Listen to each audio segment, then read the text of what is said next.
இப்ப நீங்க உட்கார்ந்துட்டு இருக்கீங்கல்ல, 2500 பேருக்கு மேல இங்க இருக்கீங்க. உங்க 2500 பேருடைய மனசுல இருக்கக்கூடிய ஒரு கேள்வி, காமனான எத்தனையோ கேள்வி இருக்கும், ஆனா ஒரே ஒரு காமனான கேள்வி சொல்லட்டா?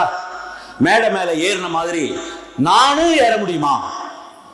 இவங்க எல்லாம் பைக் வாங்கினாங்களே, இவங்க எல்லாம் கார் வாங்கினாங்களே, நானும் வாங்க முடியுமா? அப்படிங்கிற கேள்வி உங்க எல்லாரும் மனசுல இருக்குல்ல. இதே மாதிரியான ஒரு கேள்விதான் 2008 எனக்கு இருந்தது. இந்த டைரக்ட் செல்லிங் இண்டஸ்ட்ரிக்கு இந்தியாவில் மிகப்பெரிய ஓபனிங் இருக்கு. ஆனா அந்த ஓபனிங்ல டிரான்ஸ் இந்தியாவுக்கு ஒரு இடம் கிடைக்குமா?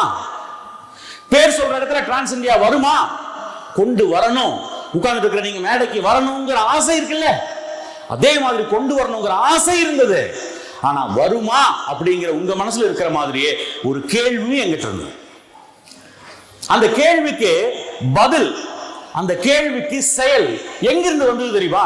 இந்த வியாபாரத்தை எப்ப அணுவணுவா புரிஞ்சுக்க ஆரம்பிச்சவனோ அப்பதான் இதுக்கான பதில் செயல் வர ஆரம்பிச்சது.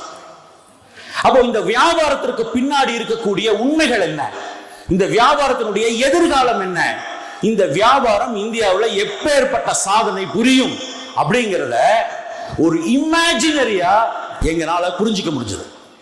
அதனுடைய விளைவு தான் இன்னைக்கு டிரான்ஸ் இந்தியாவுடைய இன்றைய நிலை. ஆனா வெற்றி அல்ல. டிரான்ஸ் இந்தியாவுடைய வெற்றி எப்ப தெரியுமா? 2025 பினான்சியல் இயர்ல சொல்லப்பட்ட டார்கெட்டான 2500 கோடிங்கிற டர்ன் ஓவரை தொடும் பொழுதுதான் இருக்கு. அந்த 2500 கோடி அப்படிங்கிற இலக்கை தொடும் பொழுது வெற்றியின் அளவு எவ்வளவு பெருசு இருக்கும் தெரியுமா? அதுதான் உண்மையான சந்தோஷம்.